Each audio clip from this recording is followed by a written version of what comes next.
আজ আপনাদের শোনাবো এক হার না মানা যোদ্ধার কাহিনী, যে আমাদের শিখিয়েছে অদম্য পরিশ্রমের ফল একদিন আসবেই। কোটি কোটি মানুষের হৃদয় যার স্থান, সেই মানুষটার কথা।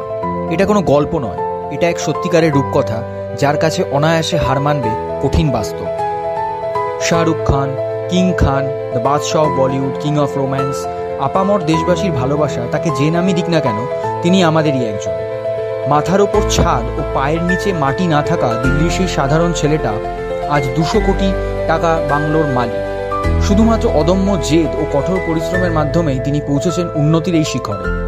একসময় যার পকেটে আগামী দিন দেখার সামর্থ্য ছিল না, আজ তার নাম ফোর্বস ম্যাগাজিনে পৃথিবীর 4র্থ ধনী অভিনেতা হিসেবে প্রকাশিত।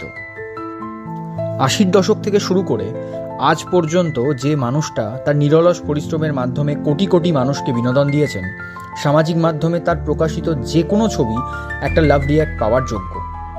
33 বছর রূপলী পর্দায় কাজ করার পর আজ ভারত সরকার তার ভক্তদের বিনোদনের প্রতি সেই মানুষটার দায়িত্ব আরও বাড়িয়ে দিয়েছেন, সেই মানুষটাকে জাতীয় পুরস্কারে সম্মানিত করে। শাহরুখ খান অভিনীত অনেক ছবি দর্শক মহলে বহুল প্রশংসিত, কিন্তু বছর দুয়েক আগে মুক্তিপ্রাপ্ত বর্তমান সমাজের পটভূমিতে নির্মিত ছবি জওয়ান তাকে নিয়ে যায় অভিনয় জগতের অন্য স্তরে।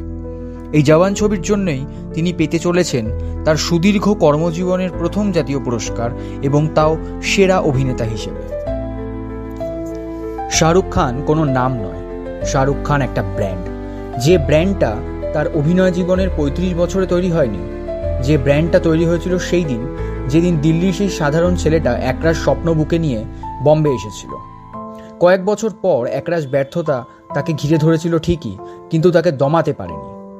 মেরিন ড্রাইভে দাঁড়িয়ে দুহাত ছড়িয়ে সেদিন সেই ছেলেটার বলা কথা, I will rule this city one day. যারা শুনেছিল তারা তাকে হয়তো পাগল ভেবেছিল, কিন্তু কথাটা পৌঁছে গেছিল সৃষ্টিকর্তার কাছে, যার পর বাকি ইতিহাসটা আমরা প্রায় সকলেই জানি।